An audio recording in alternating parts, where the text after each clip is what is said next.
Bismillahirrahmanirrahim. Assalamualaikum warahmatullahi wabarakatuh. Alhamdulillahirabbil alamin.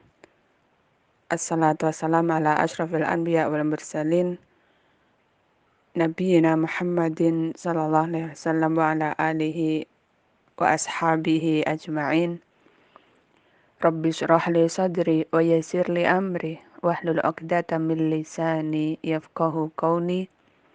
Rabbi zidni ilma warzuqni fahma. Amin.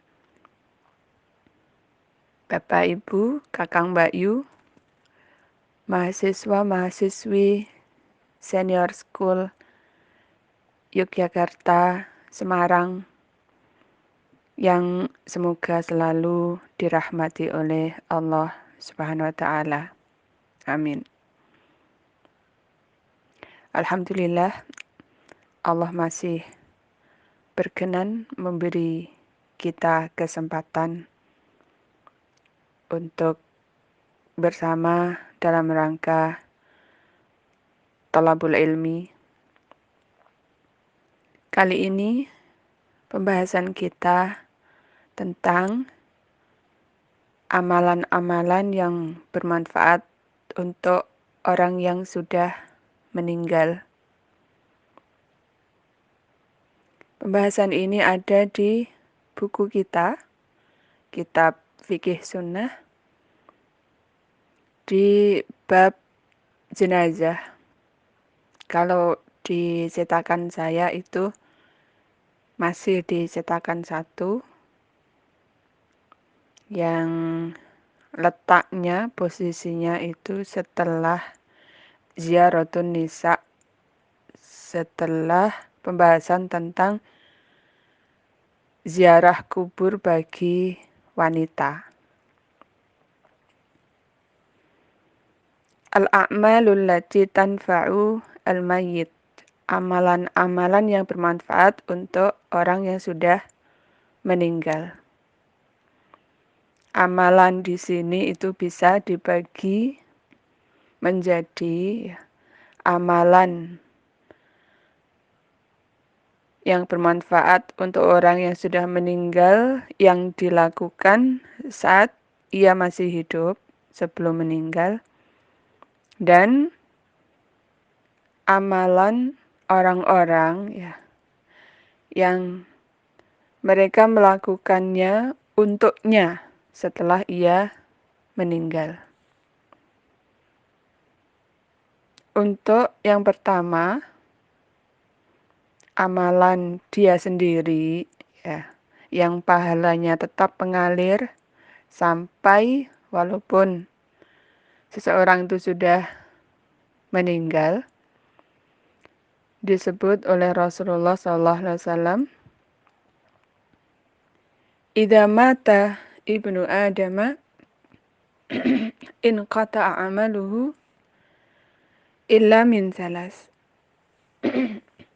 Jika seorang anak Adam itu meninggal, maka terputuslah amalnya kecuali 3 amalan yang pahalanya terus-menerus mengalir. Yang pertama, sabda Rasulullah SAW, shadaqatun jariyatun. Sedekah yang mengalir terus, maksudnya sesuatu yang ia sedekahkan yang orang-orang bisa memanfaatkannya terus-menerus, maka di sini pahalanya pun juga mengalir terus-menerus walaupun ia sudah meninggal. Seperti misalnya tanah yang diwakafkan untuk kebaikan, untuk sekolah, untuk yayasan, sumur yang diwakafkan untuk kaum muslimin, dan sebagainya. Kemudian yang kedua, sabda Rasulullah SAW, au ilmin yuntafa'u bihi, atau ilmu yang bisa diambil manfaat darinya. Ilmu yang kemudian ia amalkan, kemudian ia sebarkan, kemudian orang-orang pun mendapatkan ilmu itu dan melakukannya, kemudian menyebarkannya juga kepada orang lain begitu terus-menerus, maka ia walaupun sudah meninggal tetap mengalir untuknya pahala dari ilmu yang ia ajarkan tersebut. Kemudian yang ketiga, awaladin salihin yad'u lahu, atau anak soleh yang berdoa untuknya. Jadi saat hidup ia berusaha mendidik anaknya untuk menjadi baik. Ketika ia soleh, ketika ia baik, maka ia pun juga selalu berdoa untuknya. Maka ini selalu mendatangkan manfaat kebaikan untuk orang tuanya walaupun sudah meninggal. Kemudian dalam hadis berikutnya Rasulullah SAW bersabda, Inna mimma yalhaqul mu'mina min amalihi wa hasanatihi ba'da mautihi. Sesungguhnya dari apa-apa yang mengejar, menjumpai seorang mukmin dari amalannya dan kebaikannya setelah ia meninggal, itu adalah disebut oleh Nabi yang pertama, ilman 'allamahu wa nasyarahu. Ilmu yang ia mempelajarinya, kemudian ia mengajarkannya, menyebarkannya. Lanjut sabda Nabi, awwaladan salihan tarakahu, atau anak soleh yang ia tinggalkan. Jadi ia semasa hidupnya mendidik anaknya dengan usaha, ya. Kemudian usahanya itu membuahkan hasil, menjadikan anaknya soleh. Kemudian ia meninggalkan anak itu dalam kondisi soleh, maka pahala, ya, atas usaha mendidik anaknya menjadi soleh itu akan mengalir terus untuknya. Kemudian berikutnya sabda Rasulullah SAW, au mushafan warasahu, atau mushaf yang ia wariskan. Jadi ia mewariskan mushaf, kemudian setelahnya mushaf itu dibaca oleh ahli warisnya, maka ia mendapatkan pahala terus-menerus. Berikutnya, au masjidan banahu, atau masjid yang ia dirikan.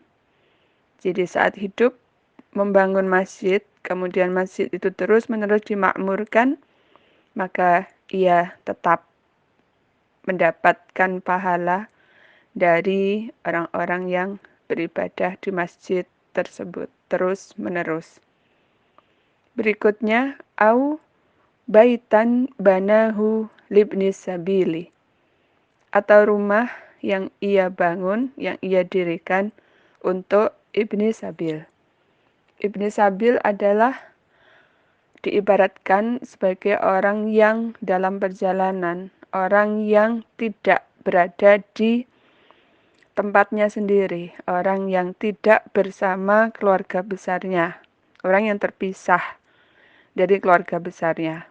Maka memberikan tempat berteduh, tempat berlindung untuk ibnu sabil ini pahalanya mengalir terus, ya, walaupun dia sudah meninggal.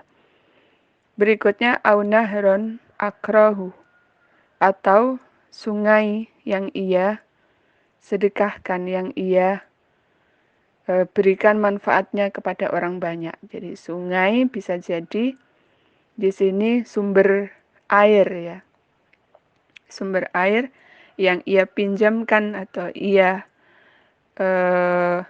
persembahkan untuk khalayak, untuk masyarakat umum, maka ini pahalanya akan mengalir terus sampai ia meninggal.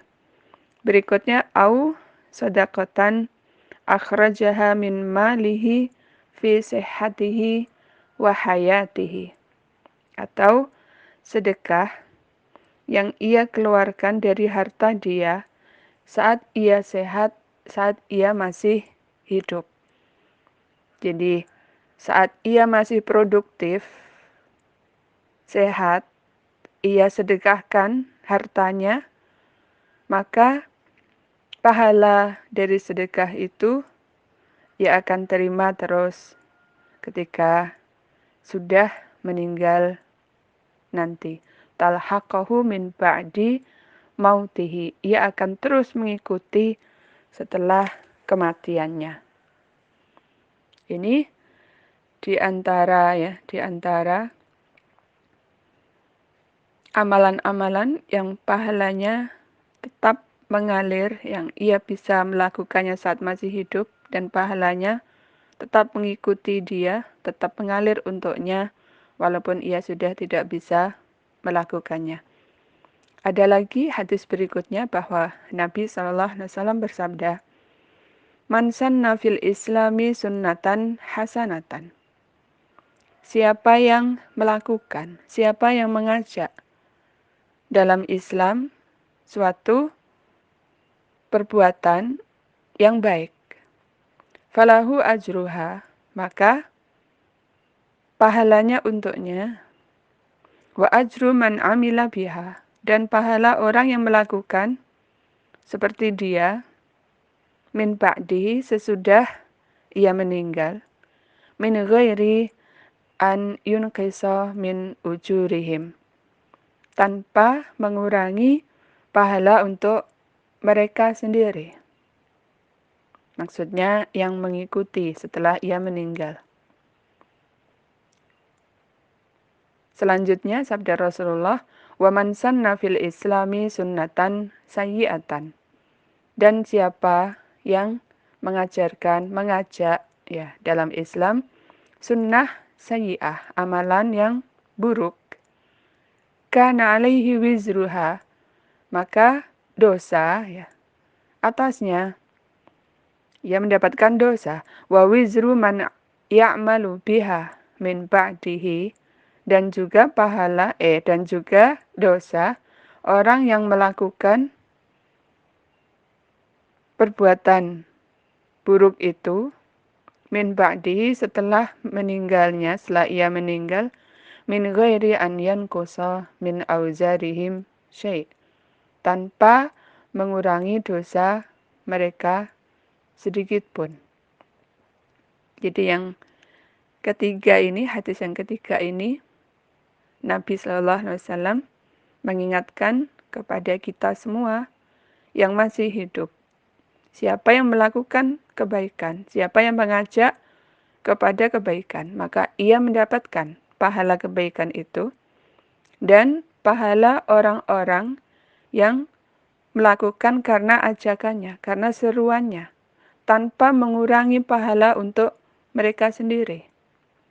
Begitu juga sebaliknya, siapa yang melakukan keburukan dan mengajak orang lain untuk melakukan hal yang sama, maka ia akan mendapatkan dosanya, dan ketika ia meninggal nanti, sementara orang-orang yang diajak melakukan dosa itu tetap melakukan dosa, maka ia pun menanggung dosa orang-orang yang melakukan keburukan itu tanpa mengurangi dosa-dosa mereka yang melakukannya.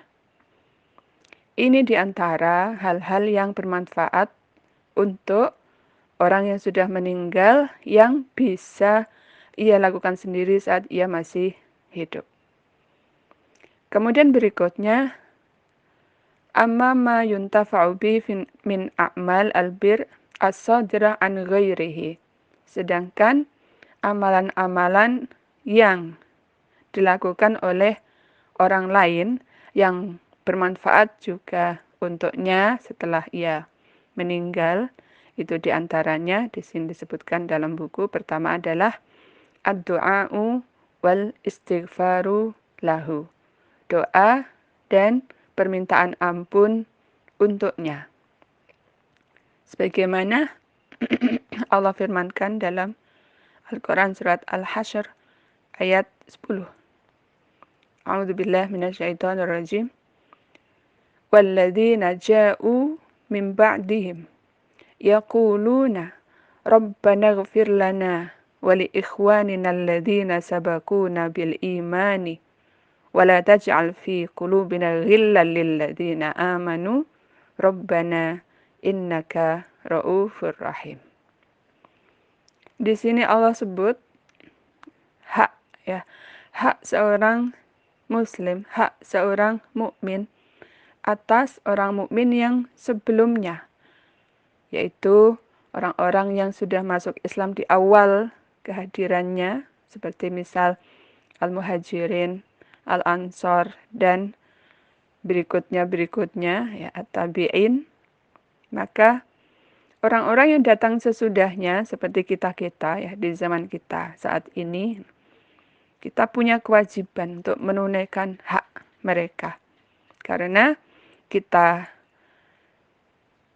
memeluk Islam, kita paham Islam itu dari mereka. Merekalah yang menyampaikan Islam, ya cahaya Islam itu sampai ke kita.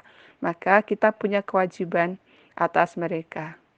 Termasuk siapapun ya kaum muslimin, kaum mukminin yang sudah meninggal sebelum kita.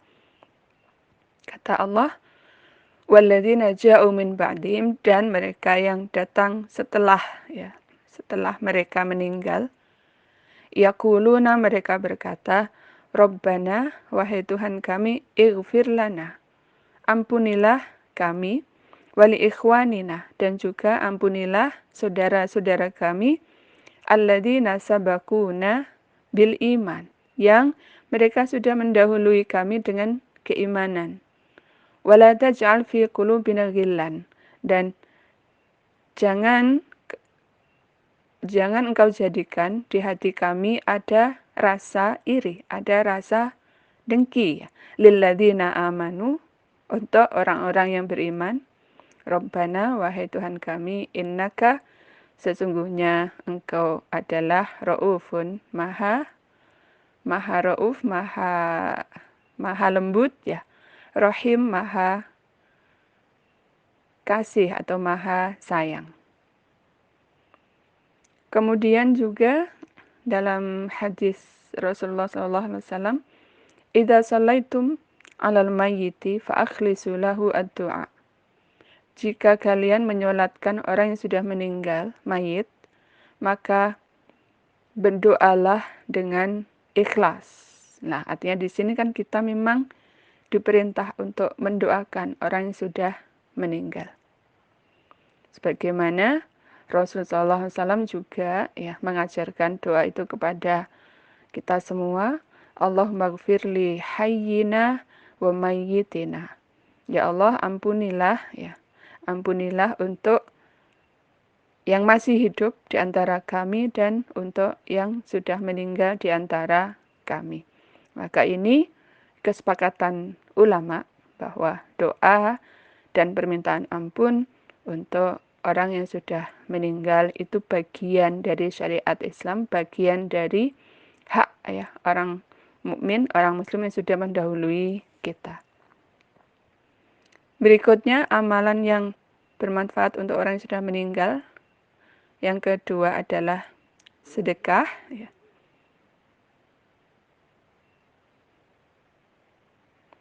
Imam Nawawi mengatakan ini sebagai ijma ya, kesepakatan ulama ala annaha taqa'u 'anil mayyit wa yasiluhu thawabuha, bahwa amalan sedekah yang dilakukan oleh orang yang masih hidup itu pahalanya akan sampai kepada orang yang sudah meninggal, dan sawa'an kanat min waladin aw ghairihi, baik itu dilakukan oleh anaknya, ahli warisnya, atau oleh orang lain.